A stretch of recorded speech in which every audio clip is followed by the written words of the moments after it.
Bismillahirrahmanirrahim. Assalamualaikum warahmatullahi wabarakatuh.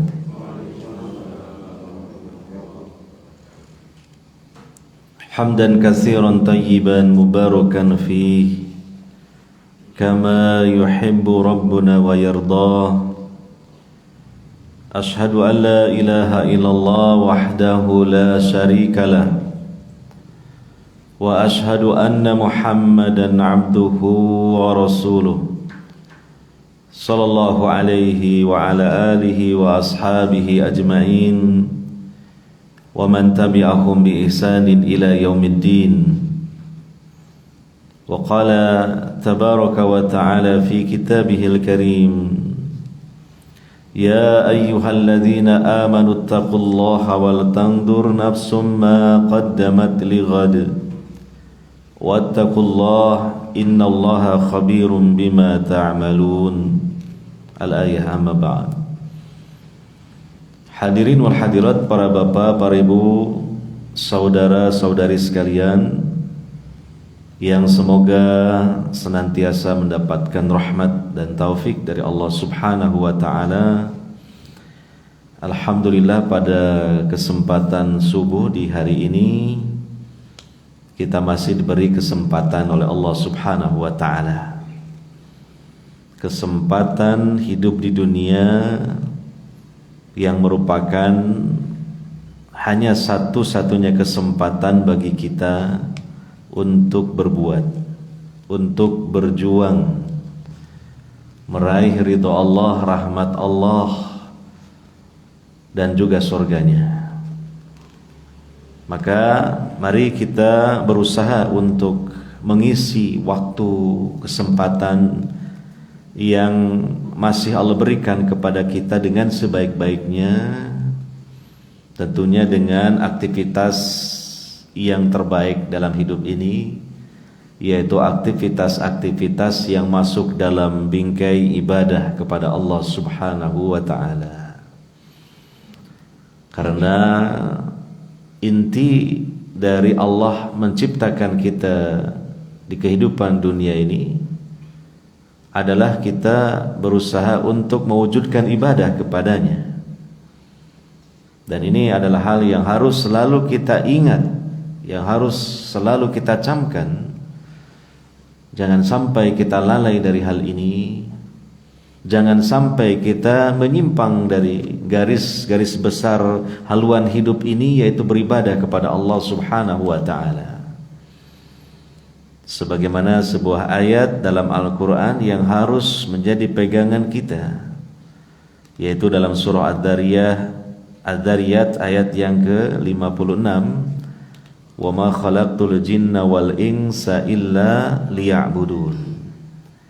Dan tidaklah aku, kata Allah, menciptakan jin dan manusia, ya, maka melainkan untuk beribadah kepada aku. Dan ibadah kepada Allah Subhanahu wa ta'ala itu bukan sesaat, bukan semusim, tetapi sepanjang hayat, sepanjang kita hidup di dunia ini. Dan kita hidup di dunia ini, ya, maksudnya kita yang masih hidup ini belum berakhir. Akhir dari kehidupan kita hidup di dunia adalah dengan kematian. Maka ibadah itu kepada Allah Subhanahu wa ta'ala berhentinya sampai nafas kita berhenti, berhentinya sampai detak jantung kita berhenti, berhentinya sampai denyut nadi kita berhenti. Sebagaimana Allah Ta'ala berfirman dalam Al-Quran, wa'bud rabbaka hatta ya'tiyakal yakin. Beribadahlah engkau kepada Rabb engkau sampai datangnya sesuatu yang pasti yang meyakinkan, yaitu kematian. Semoga Allah Subhanahu wa taala senantiasa menghidupkan hati kita sampai kemudian jasad kita mati. Dan semoga Allah Subhanahu wa taala senantiasa memberikan pertolongannya dan juga taufiknya agar kita selalu istiqomah dalam beribadah kepada Allah Subhanahu wa taala. Hadirin wal hadirat yang dimuliakan oleh Allah Subhanahu wa taala, pada kesempatan kali ini dalam kajian di waktu subuh hari ini, insyaallah kita akan menyampaikan satu tausiah atau nasihat untuk kita semua yang berkaitan dengan tazkiyatun nafas, dengan mensucikan atau menjernihkan jiwa, yang kita beri judul dikala kesedihan melanda hati, karena adanya musibah, karena adanya kesulitan yang dalam hidup di dunia ini memang banyak sekali musibah-musibah, ujian-ujian dari Allah Subhanahu wa taala yang ditimpakan kepada hamba-hambanya. Karena memang sudah merupakan sunnatullah, ketetapan Allah dalam fase kehidupan manusia. Maka di fase kehidupan dunia, fase yang keempat ini adalah tempat dan saat Allah banyak menguji hambanya. Dunia ini adalah tempat dan waktu Allah menguji hamba-hambanya. Nah, mungkin dulu pernah saya sampaikan, manusia dalam hidupnya itu melewati 6 fase. Fase pertama disebut marhalatul adam, ketidakadaan. Kita belum ada, sama sekali kita tidak ada. Dan yang tahu persis tentang kita tidak ada dan kemudian menjadi ada, ya, artinya dari kalangan manusia adalah orang tua kita, ayah dan bunda kita. Ya, dulu mereka menikah dan seterusnya, perjalanan waktu dalam berumah tangga, belum punya kita, belum punya anak. Ya, diantaranya kita. Maka setelah itu dengan proses kita dikandung oleh ibu kita dalam rahimnya. Kemudian setelah itu kita terlahir dalam kehidupan dunia. Nah, baru itu ada kita. Jadi fase yang pertama kita tidak ada. Yang kedua adalah marhalatul arwah. Kita dihidupkan oleh Allah di alam ruh. Allah ciptakan ruh kita. Belum ada jasadnya, tetapi kita tidak ingat hal itu. Kemudian yang ketiga adalah marhalatul rahim, ya, yaitu fase kita hidup di rahim ibu kita. Setelah Allah Subhanahu wa taala menciptakan jasad kita hingga sempurna, maka Allah ambilkan dan tiupkan ruh itu kepada jasad. Maka bersatulah ruh dan jasad menjadi kita. Nah, kemudian mengalami satu perkembangan dalam rahim ibu kita. Setelah mencapai usia 9 bulanan lebih, maka kemudian kita terlahir di dunia ini. Kita memasuki fase yang keempat, yaitu marhalatud dunya. Nah, sekarang inilah fase yang keempat, marhalatud dunya. Hingga nanti kemudian memasuki fase yang kelima, marhalatul barzah. Ya, kita mati, meninggal dunia, berpindah ke alam kubur. Ini adalah alam transisi antara alam dunia dan alam akhirat. Dan sebagian di antara kita sudah berada di sana. Ya, mungkin saudara kita, saudari kita, orang tua kita, apalagi ya, kerabat kita, sebagian teman kita, termasuk teman di sini ada ya. Iya, nah itu sudah berpindah ke marhalah yang kelima, yaitu marhalatul barzah. Baru kemudian yang terakhir, tetapi tidak berakhir, tidak ada akhirnya, yaitu marhalatul akhirah, fase kehidupan akhirat yang kekal dan abadi. Nah, di fase yang keempat, marhalatul dunya ini memang tempat dan saatnya Allah menguji kita dengan berbagai ujian. Ya. Dan kita semua harus sadar akan hal ini. Kita semua setelah kita mencapai usia balik, maka kita dengan sendirinya sudah terdaftar sebagai hamba-hamba yang diuji oleh Allah Subhanahu wa ta'ala. Kita semua sudah terdaftar menjadi para peserta ujian, sampai kemudian mati, meninggalkan alam dunia. Selesai ujian kita dalam kehidupan dunia ini, lalu kemudian kita melanjutkan perjalanan hidup kita untuk kembali menghadap Allah Subhanahu wa ta'ala, dan Allah akan tunjukkan hasil ujian kita, apakah baik ataukah buruk, apakah lulus ataukah gagal, apakah selamat ataukah tidak. Nah, ini secara ringkasnya hakikat kehidupan kita, ya, dan kita harus benar-benar sadar sesadar-sadarnya. Dan hal itu juga Allah jelaskan di dalam beberapa ayat Al-Quran, ya, seperti dalam surah Al-Mulk, Allah Subhanahu wa ta'ala berfirman di ayat yang kedua, alladzi khalaqal mauta wal hayata liyabluwakum ayyukum ahsanu amala.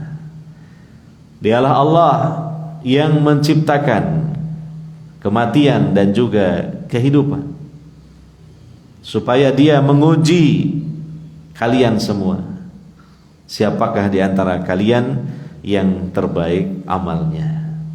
Maksudnya adalah menguji di kehidupan dunia ini. Nah, demikian juga di surah dan ayat yang lain, yaitu surah Al-Anbiya ayat 35.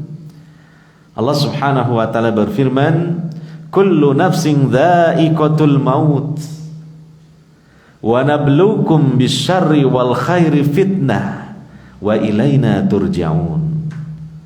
Setiap makhluk Allah yang bernyawa pasti akan merasakan kematian,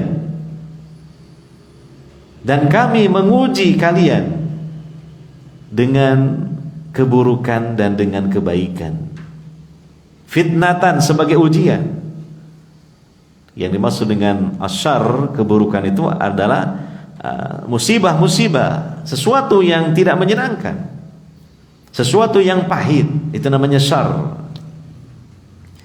Yang tentu ragamnya dalam kehidupan dunia ini sangat banyak sekali, ya, penyakit dengan berbagai macam ragamnya yang kadang Allah timpakan kepada hambanya, ya, termasuk sekarang ini, ya, di mana-mana ini kita sedang hampir sama ini, sedang mengalami sakit sebagian di antara kita, ya. Ya, sakit demam, sakit batuk-batuk, ya, sakit kepala, badan lemas, badan terasa sakit semua, ya, gitu. Nah, ini contoh asyar, sesuatu yang pahit, sesuatu yang memang tidak menyenangkan. Tetapi hakikatnya apa? Fitnatan, ujian dari Allah Subhanahu wa ta'ala. Apapun sakitnya, apapun sebabnya, hakikatnya fitnatan, ujian dari Allah Subhanahu wa ta'ala. Tapi ternyata ujian dari Allah Subhanahu wa ta'ala itu bukan sesuatu yang pahit saja, tetapi juga sesuatu yang manis. Ujian dari Allah Subhanahu wa ta'ala itu bukanlah sesuatu yang sifatnya tidak menyenangkan saja, tetapi juga yang menyenangkan. Ujian dari Allah Subhanahu wa ta'ala itu bukan hanya kesempitan, tetapi juga kelapangan. Ujian dari Allah itu bukan hanya sakit, tapi juga kesehatan. Ujian dari Allah itu bukan hanya kemiskinan, tapi juga kekayaan. Itu juga ujian. Yang ini mungkin terkadang di antara kita kurang menyadari, menganggap bahwa ujian itu sesuatu yang tidak menyenangkan saja. Itu adalah keliru. Artinya belum lengkap. Karena Allah menguji hamba-hamba itu dengan dua hal. Wa nabluukum bisyarr wal khair. Jadi dengan sesuatu yang tidak menyenangkan dan dengan sesuatu yang menyenangkan, dengan sesuatu yang pahit dan juga dengan sesuatu yang manis. Wa ilaina turja'un, dan kepada kamilah kalian akan dikembalikan untuk ditunjukkan hasil dari dua macam ujian itu. Apakah nilainya baik ataukah tidak baik? Apakah berhasil atau tidak berhasil? Ya. Nah, ini Allah Subhanahu wa taala menjelaskan melalui firman-Nya yang singkat tentang ujian-ujian dalam kehidupan di dunia ini. Ada ujian berupa sesuatu yang tidak menyenangkan, ada yang justru juga menyenangkan. Sehingga dulu pernah saya berikan contoh ya, misalnya ada seseorang yang terbaring sakit ya, bahkan sakit yang cukup parah hingga dia mungkin diopname di rumah sakit gitu ya. Kemudian teman akrabnya datang menjenguknya ya, setelah mengucapkan salam, tegur sapa dan seterusnya. Lalu kemudian temannya yang menjenguk ini bertanya, bagaimana kondisi Anda, kondisi kamu? Ya, ini saya sedang diuji oleh Allah seperti ini sakit cukup parah ini. Kata dokter ini saya kena jantung koroner, ya kan gitu contohnya. Ya, maka temannya mengatakan, subhanallah, engkau sedang diuji oleh Allah Subhanahu wa taala, dan sebenarnya saya sendiri ini saya juga diuji oleh Allah Subhanahu wa taala. Nah, maka temannya yang sakit terheran-heran, loh, engkau juga diuji apa? Ya kan? Engkau tidak seperti saya, engkau dalam keadaan sehat, dalam keadaan segar bugar. Maka temannya menjawab, nah, kesehatan dan segar bugar juga itu ujian dari Allah Subhanahu wa taala. Sama-sama kita sedang diuji dengan dua macam ujian yang berbeda. Engkau diuji dengan asyar, berupa sakit. Saya diuji dengan al-khair, kesehatan.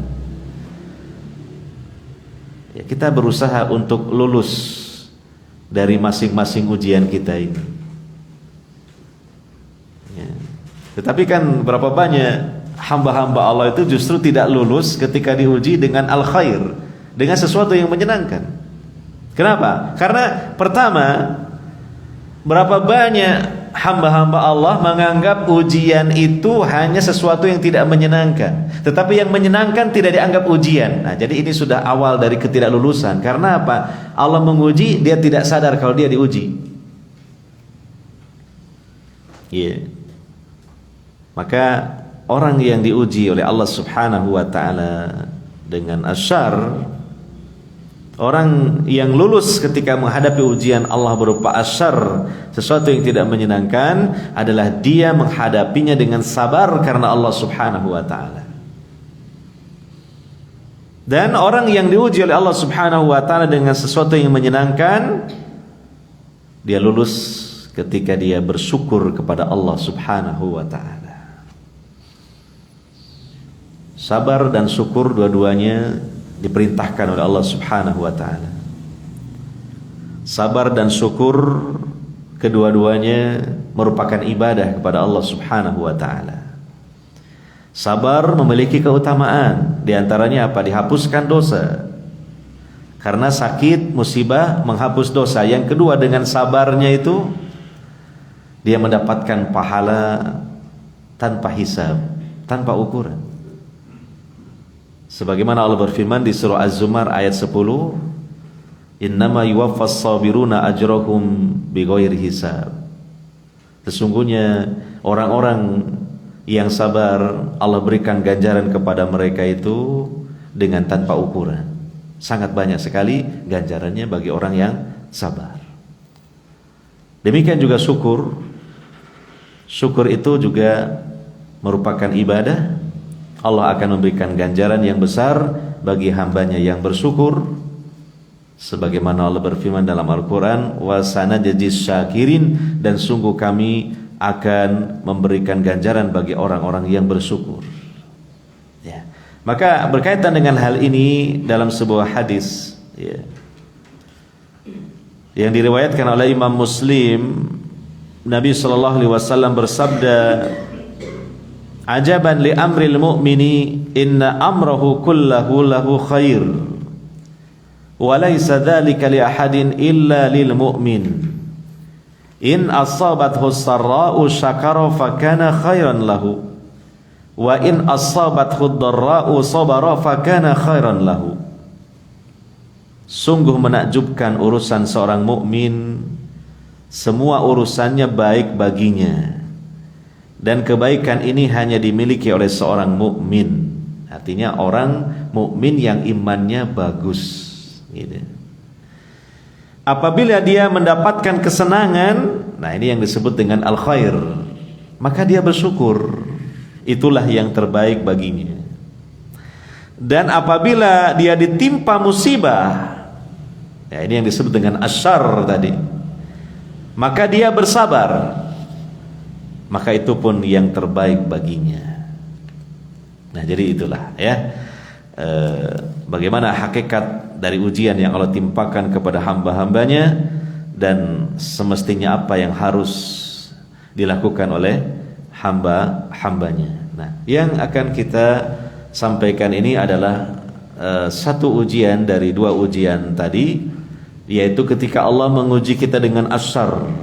Allah menguji kita dengan sesuatu yang tidak kita senangi, dengan sesuatu yang terasa pahit, dengan sesuatu yang kita merasa dada kita sempit karenanya. Yang itu tentu dalam hidup ini banyak sekali ragamnya. Ya, kadang ujian yang berupa sesuatu yang tidak menyenangkan ini menimpa badan kita, ya, menimpa keluarga kita, menimpa harta benda kita, ya. Nah ini ujian dari Allah Subhanahu wa ta'ala. Maka hendaknya kita memiliki ilmu dalam menghadapinya, sehingga pada akhirnya ya dari kepahitan itu kita mendapatkan sesuatu yang manis. Dari sesuatu yang tidak menyenangkan itu akhirnya nanti kita mendapatkan sesuatu yang luar biasa, kita mendapatkan kesenangan. Dengan sesuatu yang tidak menyenangkan itu menjadikan Allah ridho dan cinta kepada kita. Dengan sesuatu yang tidak menyenangkan itu akibatnya baik pada jiwa kita. Dan maka sekali lagi ini kita membutuhkan satu ilmu bagaimana menjadi pedoman dan bimbingan bagi kita di dalam menghadapi ujian yang berupa ujian asyar, berupa ujian sesuatu yang tidak menyenangkan. Ya. Yang pertama, manakala Allah Subhanahu wa ta'ala menimpakan kepada kita ujian berupa asyar, mungkin sakit ya, mungkin kekurangan harta ya, mungkin problem yang ya macam-macam problem itu menyangkut diri kita pribadi, menyangkut keluarga kita ya. Maka hakikatnya Allah memilih kita untuk menjadi orang yang sabar. Karena kan sabar itu tidak muncul begitu saja ya. Sebelum kemudian Allah timpakan dulu satu hal yang sifatnya pahit. Orang nggak apa-apa tiba-tiba saya ini sedang sabar. Lah sabar dari apa? Kan gitu. Sabar itu adalah sabar dari sesuatu yang memang pahit. Sabar itu muncul dari sesuatu yang itu memang sempit. Sabar itu muncul dari sesuatu yang memang kita merasa tidak senang, tetapi kita menghadapinya dengan sikap terbaik. Oleh karenanya, tatkala memang kita dihadapkan kepada satu problem, satu musibah, hendaknya pikiran kita positif dulu, jangan negatif. Apalagi terhadap Allah Subhanahu wa ta'ala, yang kita yakini bahwa segala peristiwa, segala kejadian, termasuk yang ditimpakan kepada kita, itu datangnya dari Allah. Karena Allah Rabbul Alamin, dan itu merupakan kehendak dan takdirnya ya. Jadi itu adalah perwujudan dari sifat Allah Subhanahu wa taala. Perwujudan dari kehendak Allah Subhanahu wa taala yang Allah menyebutkan tentang dirinya dalam Al-Qur'an, fa'alul lima yurid. Dia itu maha mewujudkan segala apapun yang dia inginkan. Maka kalau sudah kita simpulkan seperti itu, berarti pasti di balik ini ada hikmahnya. Pasti di balik ini ada maksud yang Allah inginkan. Maka kita harus segera peka ketika datangnya satu kesulitan, problem, musibah yang datang kepada kita. Ini berarti di situ tersirat satu pesan bahwa Allah menginginkan kita untuk tampil menjadi hambanya yang sabar. Ya kan? Ya. Jadi ujian itu didatangkan oleh Allah. Allah satu-satunya sebagai penguji kita. Nah, apakah nanti kita sabar apa tidak? Allah melihat kita, Allah menilai kita. Ini kita harus sadar ini. Maka ketika datang musibah, ketika datang satu problem, kesulitan, wah ini di balik ini Allah ingin melihat saya ini seperti apa ini. Sabar ataukah tidak sabar? Kan gitu. Berarti ini adalah sarana dan sebab untuk saya bisa menampilkan kesabaran, karena Allah dalam penilaian Allah juga. Nah ini sudah awal langkah yang harus kita lakukan, munculkan suatu persepsi yang positif gitu. Karena kan sekali lagi tidak mungkin kita sabar tanpa ada ujian. Sabar dari apa? Apalagi kalau diberi kenikmatan yang melimpah, saya sabar. Enggak cocok sabar, itu harusnya apa? Bersyukur, bukan sabar. Saya sabar karena saya diberi kesehatan. Tidak pas. Yang betul itu saya sabar ketika saya diberi sakit. Iya kan? Saya sabar karena diberi ini keturunan nih anak. Bukan begitu yang pas. Saya bersyukur diberi anak, bukan sabar. Baru setelah itu mungkin yang lainnya baru sabar. Karena anak ini juga ujian. Karena mungkin ada kekurangannya, kenakalannya dan sebagainya. Tapi di awal dia mendapatkan anak ini adalah nikmat, maka dihadapi dengan syukur, bukan sabar. Jadi ini yang pertama. Ya. Maka seorang hamba yang saleh, ya, tatkala begitu datangnya satu kesulitan, satu musibah, dia dengan ilmunya dan kecerdasannya sudah bisa menangkap pesan di balik musibah ini, bahwa Allah ingin melihat dirinya untuk menjadi orang yang sabar. Ya. Makanya dia hadapi dengan sabar. Hati yang ridha dan menerima, tidak kemudian marah kepada yang mendatangkan musibah ini, ya, kepada Allah Subhanahu wa taala. Kemudian lisan dikendalikan, dijaga, tidak mengucapkan kata-kata yang membuat Allah tidak ridho. Mencaci misalnya musibahnya, berkeluh kesah terlalu banyak kepada manusia.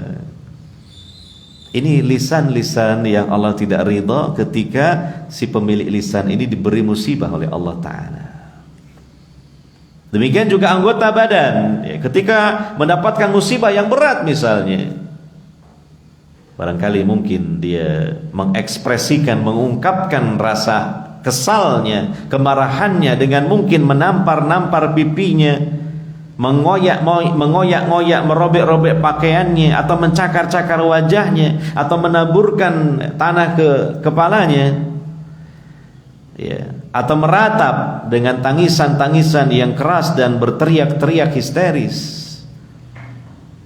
Sebagaimana ini salah satu dari karakteristik kaum jahiliyah. Ya, mereka melakukan ratapan-ratapan ketika diuji dengan kematian dari orang yang mereka cintai. Ya. Maka seorang hamba yang soleh dia hadapi dengan sabar karena Allah. Toh ketika musibah itu dihadapi dengan kemarahan, itu tidak memberikan satu kebaikan bagi dia. Ketika Allah memberikan satu musibah kepadanya dengan kemarahan, tidak mengembalikan apa yang telah Allah takdirkan, dan sama sekali tidak mempengaruhi ketetapan Allah Subhanahu wa ta'ala. Bahkan yang ada adalah Allah menjadi marah kepada kita. Coba misalnya ya, kita diuji dengan kehilangan harta yang cukup banyak ya. Entah mungkin dicuri ya, atau mungkin ditipu orang ya. Nah, kemudian kita marah-marah. Apakah harta yang dicuri itu bisa kembali ke kita dengan marah-marah? Tidak. Apakah bisa merubah dari apa yang telah Allah takdirkan? Tidak sama sekali. Malah dengan marah ini menunjukkan hamba ini ketika Allah berikan ujian berupa musibah, ya, dia tidak sabar, maka bisa jadi Allah marah kepada dia, kepada hamba ini. Dan dengan marah-marah juga tidak membuat dirinya menjadi baik, bahkan akan menimbulkan keburukan yang lain yang mempengaruhi kesehatan jiwa dan raganya dengan marah-marah itu. Ya kan, jiwanya semakin ya, cemas dan semakin galau. Anggota badannya juga menjadi tidak sehat karena marah-marah terus itu menjadikan urat-urat sarafnya menegang hingga bisa dia terganggu kesehatannya. Ya. Nah, makanya seorang hamba yang soleh dia akan memilih sikap yang terbaik. Ketika menghadapi musibah, dia akan bersabar karena Allah Subhanahu wa ta'ala. Ya. Ini yang pertama. Yang kedua, ketika musibah datang melanda, maka dia dalam hatinya menghadirkan rasa ihtisab, yaitu mengharap pahala kepada Allah Subhanahu wa ta'ala atas musibah yang menimpanya. Allah Ta'ala berfirman dalam Al-Quran surah Luqman ayat 17, wasbir ala ma asabak inna dzalika min azmil umur. Dan bersabarlah terhadap apa yang menimpa kamu, sesungguhnya yang demikian itu termasuk dari hal-hal yang diwajibkan oleh Allah Subhanahu wa ta'ala. Ya, maka dia bersabar dan mengharap pahala kepada Allah Subhanahu wa ta'ala. Sampai sebagian para ulama, di antaranya Syekh Ibnu Utsaimin rahimahullah ta'ala mengatakan, ketika ditimpa musibah bukan hanya sabar saja, tapi sekaligus ihtisaban, mengharap pahala kepada Allah. Sehingga pahalanya double. Pertama pahala dari kesabaran, yang kedua pahala karena dia mengharap pahala kepada Allah Subhanahu wa ta'ala. Yeah.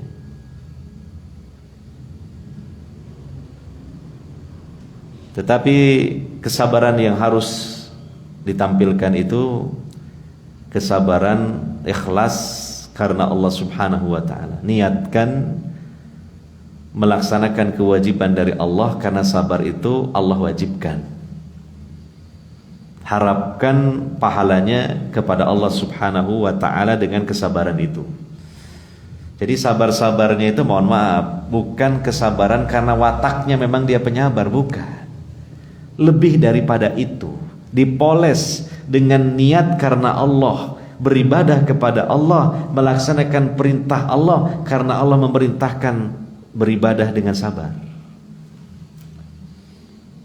Kan ada ya, orang itu memang karena wataknya penyabar gitu ya. Diberi musibah, jangankan yang ringan, yang berat saja dia sabar. Cuma sayang tidak dipoles dengan ilmu gitu. Dia sabar-sabarnya itu sabar, mohon maaf, kalau kata para ulama, kal bahaim, sabar, mohon maaf, seperti binatang-binatang ternak. Artinya apa? Kadang binatang ternak itu karena memang dia binatang ya, dicambuk sama pemiliknya, ya tidak ngelawan, nurut, sabar kan. Tapi apa? Al-bahaim, apa itu? Binatang ternak. Maka kita dalam menampilkan kesabaran sebagai seorang mukmin ketika menghadapi musibah, Bukan karena sekedar memang watak kita yang penyabar, bukan. Wah, dia memang menter ya, karena memang penyabar orangnya. Bukan sekedar itu. Poles dengan ilmu, pasang niat, ini sabar saya lakukan karena mentaati Allah Subhanahu wa ta'ala. Sebab Allah memerintahkan saya untuk bersabar ketika menghadapi musibah. Nah, itu bedanya di situ. Maka bersyukur kalau memang wataknya sudah penyabar, lalu dia juga mempelajari ilmu, dipoleslah itu kesabarannya dengan ilmu, sempurna jadi. Yeah.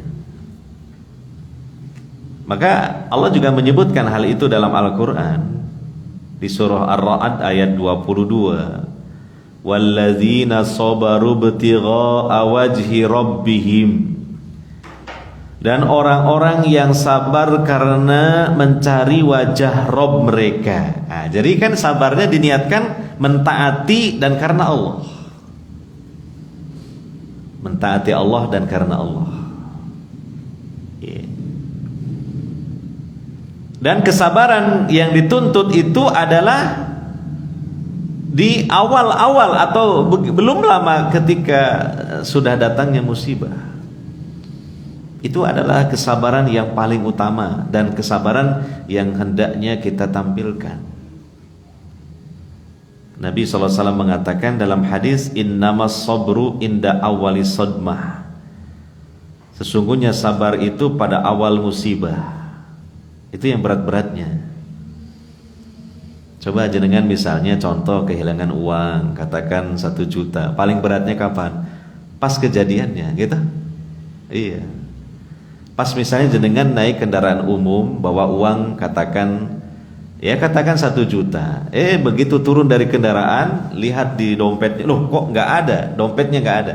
Diambil di saku, dompet nggak ada. Di dalamnya ada uang 1 juta. Kapan itu merasa beratnya dengan musibah seperti itu? Ya tadi, saat pas merogoh saku, ngambil dompet, dompetnya nggak ada. Ya, tentu hilang seisi-isinya. Nah, itulah paling beratnya. Tapi kalau sudah berlangsung lama kejadian itu, sudah ya mungkin 10 tahun yang silam, itu sudah tidak terlalu berat di hati kita. Mungkin sudah tergantikan dengan datangnya rizki-rizki yang lainnya. Iya kan? Kalaupun kemudian sudah 10 tahun berlalu kita sabar, itu sabarnya ringan karena sudah lama.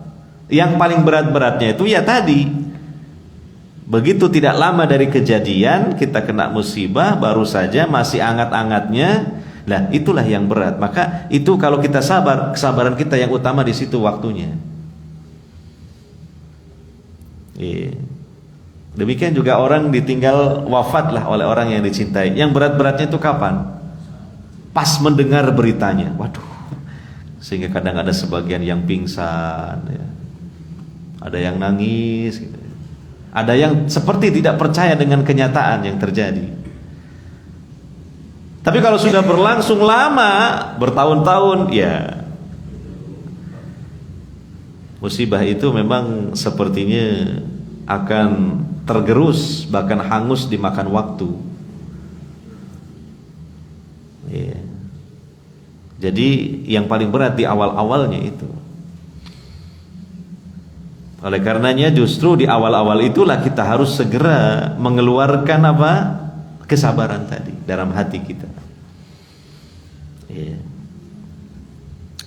Kemudian yang ketiga, ya, bimbingan sunnah Nabi Sallallahu Alaihi Wasallam ketika menghadapi musibah, kesulitan, ya, hendaknya kita mengucapkan kalimat istirja dan membaca doa ketika ditimpa musibah. Ya, di antaranya adalah doa yang diajarkan oleh Nabi Sallallahu Alaihi Wasallam, Inna lillahi wa inna ilaihi raji'un. Allahumma ajurni fi musibati wa akhlif li khairan minha. Sesungguhnya kami ini milik Allah, dan sesungguhnya kami kepadanya akan kembali. Ini namanya kalimat istirja. Iya, dari kata roja, kembali, istirja. Kemudian diiringi dengan doa ketika mendapatkan musibah. Allahumma ajurni fi musibati. Ya Allah, berilah untukku ganjaran pada musibahku ini. Wa akhlif li khairan minha, dan gantikanlah ia dengan yang lebih baik lagi daripadanya. Nah, ini kan ada kisah yang cukup masyhur tentang sahabat ya, Ummu Salamah ya. Ummu Salamah itu kehilangan suaminya. Suaminya wafat di perang Uhud, yaitu Abu Salamah, mati syahid di perang Uhud. Padahal suami istri ini sangat saling mencintai keduanya ini. Ya, Ummu Salamah sangat mencintai Abu Salamah. Dan Abu Salamah ini memang suami yang sangat soleh, yang sangat baik, yang sangat penyayang kepada istrinya.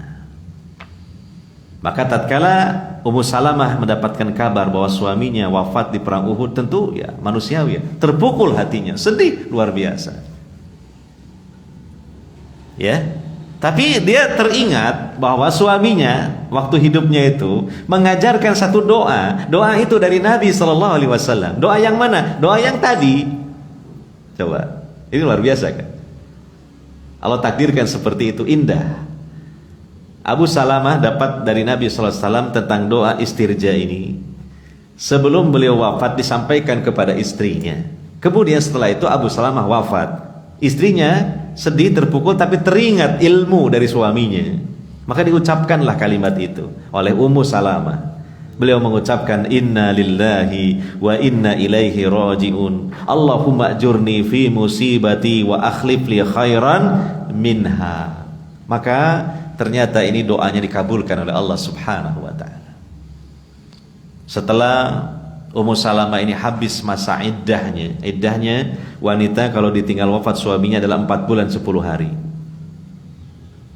Selama 4 bulan 10 hari itu tidak boleh keluar dari rumah suaminya, kecuali hal yang sangat-sangat mendesak, itu pun diusahakan di siang hari.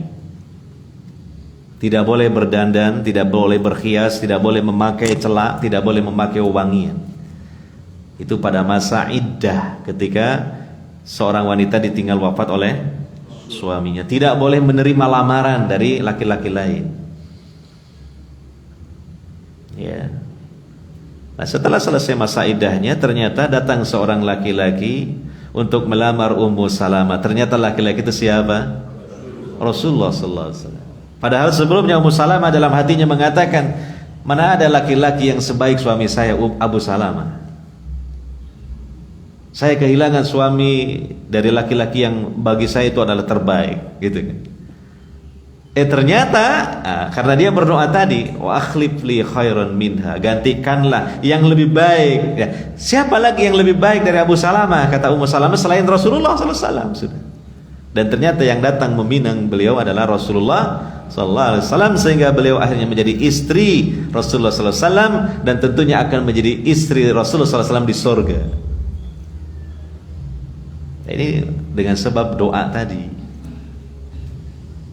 Makanya kita disunahkan membaca itu. Dan doa ini, istirja ini, tidak hanya kita membacanya ketika mendapatkan musibah berupa kematian, tetapi yang lain juga. Pokoknya segala musibah, tidak harus kematian.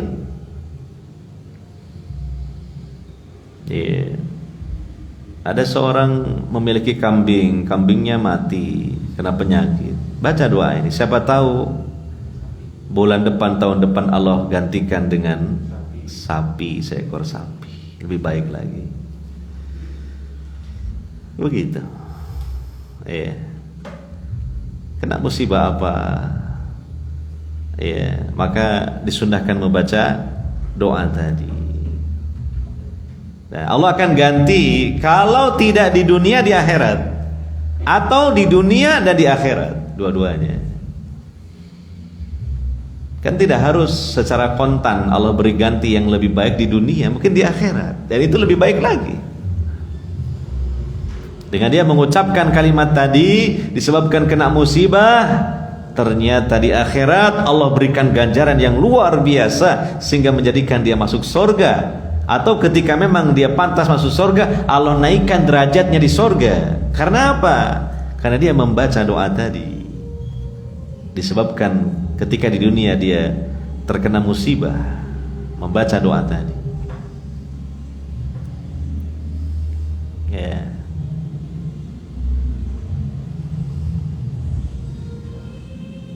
Dan disebutkan di dalam hadis yang lain, Nabi SAW bersabda, apabila seorang hamba tertimpa musibah lalu membaca doa yang diperintahkan oleh Allah Subhanahu wa ta'ala, inna lillahi wa inna ilaihi raji'un, Allahumma ajurni fi musibati wa akhlif li khairan minha, illa ajjarahu Allahu fi musibatihi wa akhlafa lahu khairan minha. Siapa yang mengucapkan kalimat tadi ketika mendapatkan musibah, maka apa? Melainkan Allah pasti memberinya pahala atas musibah tersebut dan menggantinya dengan yang lebih baik lagi daripadanya. Kehilangan sesuatu tapi diganti lagi dengan sesuatu yang lain yang lebih baik, kira-kira gimana? Akan terobati hati kita, ya, menjadi pelipur lara, pelipur duka. Hanya saja ya, setelah mengucapkan kalimat tersebut juga tetap diiringi dengan kesabaran, ya kan? Karena boleh jadi Allah datangkan penggantinya tidak langsung sontak begitu saja, ya kan? Bisa jadi dalam waktu yang agak lama setelah itu, atau bisa jadi tidak di dunia namun di akhirat. Gitu. Dan ini untuk segala musibah, tidak hanya musibah berupa kematian saja. Nah, ini yang pertama. Yang kedua, boleh juga kita membaca kalimat yang lain yang diajarkan oleh Nabi sallallahu alaihi wasallam. Di antaranya mengucapkan kalimat singkat, Allahu Rabbi la syarikalah. Allahu Rabbi la syarikalah. Apa itu artinya? Allah Rabbku, Tuhanku, Rabbku, ya. Tidak ada sekutu baginya. Ya. Nah, ini ada keutamaannya membaca kalimat yang singkat ini ketika mendapatkan musibah. Disebutkan dalam hadis yang sahih riwayat At-Tabrani, ya, bahwa Rasulullah SAW bersabda, tidaklah seseorang tertimpa kesedihan, kepiluan, penyakit ataupun kesulitan, lalu dia mengucapkan Allahu Rabbi la syarikalah, Allah Rabbku, tidak ada sekutu baginya. Maka apa kata Nabi SAW? Niscaya akan sirnalah musibah itu darinya. Allah akan hilangkan setelah itu, Allah akan angkat, Allah akan cabut musibah itu darinya. Tetapi kita membacanya harus ikhlas, yakin, mantap gitu. Ini yang mungkin jarang kita dengar, ya, kalimat ini, dan apalagi kita amalkan, ya, bahwa kalau kena musibah kita mengucapkan Allahu Rabbi la syarikalah. Nanti Allah akan hilangkan itu musibahnya. Allah akan segera selesaikan permasalahannya. Nah, ini kadang-kala kita lalai, ya, bahwa ketika kita kena masalah itu langsung bagaimana saya mencari solusinya dengan kecerdasannya, dengan usahanya, dengan mungkin konsultasi kepada ahli-ahli, tapi kadang lupa kepada Allah Subhanahu wa ta'ala. Ya, harusnya selalu Allah Ta'ala justru yang diutamakan untuk kita segera hubungi melalui zikir dan doa, apalagi doa zikir yang khusus berkaitan dengan hal itu seperti yang diajarkan oleh Nabi sallallahu alaihi wasallam.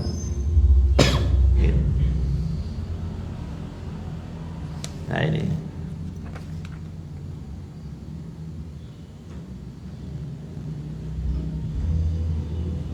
Atau membaca doa yang lain yang ketiga. Ini doa luar biasa. Yaitu membaca ya hayyu ya qayyum bi rahmatika astaghits. Ya. Ini minta pertolongan kepada Allah di saat sedang darurat, emergensi, keadaannya gawat, keadaannya mencekam, maka kita mengucapkan ya hayyu ya qayyum birahmatika astaghis.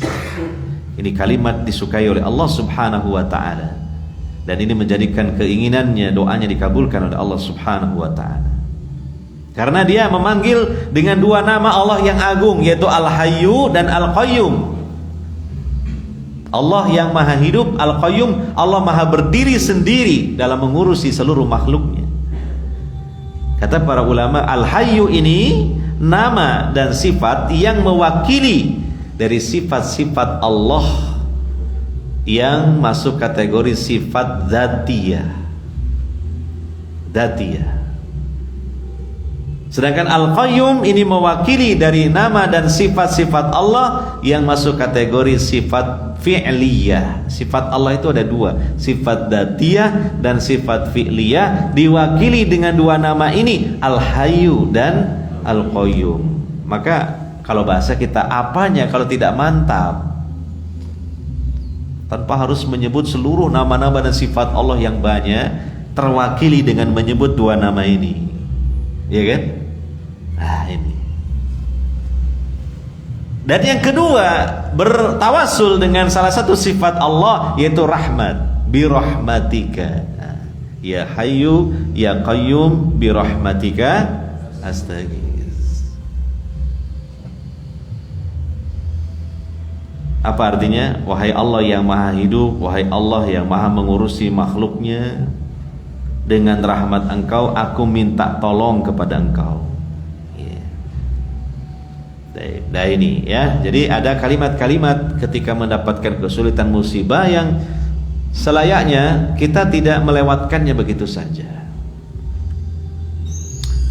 Yang berikutnya adalah kita berusaha menjauhi perbuatan dan ucapan yang dimurkai oleh Allah, yaitu seperti meratap, mencaci maki nasib, apalagi mencaci maki Allah Subhanahu wa taala. Atau dalam hatinya muncul suudzon, berburuk sangka kepada Allah Subhanahu wa taala. Kalaulah berburuk sangka kepada saudaranya mukmin saja sudah berdosa, apalagi berburuk sangka kepada Allah Tuhannya. Makanya Nabi sallallahu alaihi wasallam mengatakan, laisa minna man latamal khududa wa syaqqal juyuba wa da'a bid'awal jahiliyah. Bukan dari golongan kami orang yang menampar-nampar pipinya, merobek-robek bajunya, dan meratap seperti ratapan orang-orang jahiliyah. Ini dosa besar.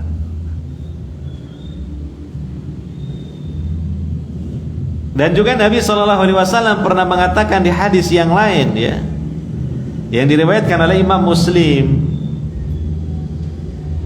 Beliau bersabda, arba'un fi ummati min amril jahiliyah la yatrukunahunna al-fakhru fil ahsab wa ta'nu fil ansab wal istisqa'u bin nujum wan niyaha.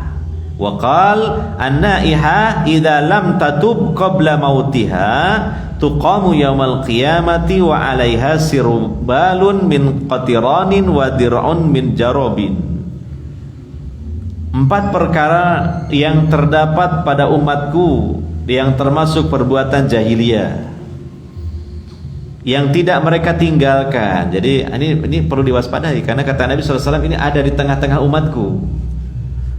Ya, kita jangan sampai masuk ke dalam ini, gitu. Yaitu apa? Membanggakan kebesaran leluhur. Saya ini turunan ningrat. Wow. Leluhur saya ini, wow. Apa ya? Oh, tuan tanah Kedaung. Raja apa ya? Saya ini mengalir dalam tubuh saya ini darah biru. Padahal kalau dia terluka darahnya merah, tidak biru. Jadi dibangga-banggakan. Nah, ini termasuk perbuatan yang tidak baik ini. Bagian dari kejahiliahan.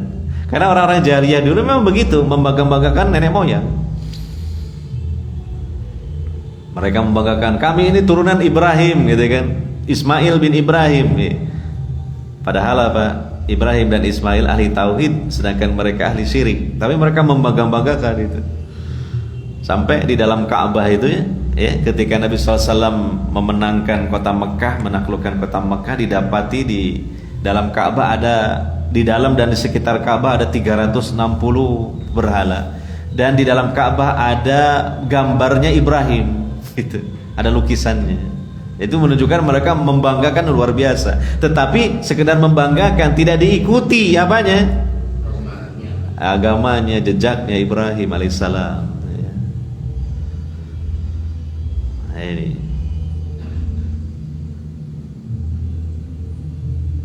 Kemudian mencela keturunan. Jangan mencela keturunan. Anak, cucu, cicit, atau juga di sini ya mungkin keturunan orang lain. Kemudian menisbatkan turunnya hujan kepada bintang-bintang. Oh, ini hujan karena ada bintang ini yang muncul. Wah, ini kan sudah syirik. Siapa yang menurunkan hujan? Allah Subhanahu wa ta'ala. Tidak ada kaitannya dengan makhluk-makhluk Allah. Kecuali kalau pertanda, oh ini mendung ya, ini insya Allah akan hujan. Itu lain lagi, nggak apa-apa itu. Kan itu sebab. Walaupun mendung tidak mesti hujan di tempat kita, mungkin di tempat yang lain. Iya. Kemudian yang keempat, meratapi mayit, meratapi orang yang sudah meninggal. Lalu Nabi bersabda, wanita yang meratapi orang mati. Kenapa disebut wanita? Karena kebanyakan wanita, sebab perasaannya lebih halus, lebih berperasaan. Bukan berarti laki-laki tidak ada, bisa juga ada. Dan juga sama, terkena dari ancaman ini. Wanita yang meratapi mayit apabila tidak bertaubat sebelum meninggal dunia, maka dia akan dibangkitkan pada hari kiamat dan dikenakan kepadanya pakaian yang berlumuran dengan cairan tembaga. Tembaga kalau cair itu berarti apa? Panas sekali. Karena logam tidak mungkin mencair kecuali kalau dipanaskan. Cairan tembaga dan mantel yang bercampur dengan penyakit gatal. Bayangkan ini, double ini siksaannya. Panas ya, dari tembaga yang berupa cairan, karena pakaiannya itu dari tembaga yang sudah cair, berarti panas. Sudah panas ditambah lagi mantelnya itu adalah mengandung penyakit gatal. Sudah panas, gatal lagi, masya Allah. Ya, ini ancaman bagi orang yang meratapi mayit. Nah, ini menunjukkan ketidaksabarannya dalam menghadapi musibah. Ya, maka ini kita hindari hal seperti ini. Kalau menangis tidak masalah, wajar. Nabi SAW pun pernah menangis ya ketika cucunya meninggal dunia, putra dari Zainab binti Rasulullah SAW. Fatimah Az-Zahra ketika Nabi SAW wafat menangis. Menangis ya itu wajar. Bahkan ini bagian dari rahmat. Tapi kalau berlebihan, teriak-teriak histeris, menunjukkan ketidakridhaan, ketidakterimaan dengan takdir Allah, nah ini yang namanya meratap. Ini dimurkai oleh Allah Subhanahu wa ta'ala.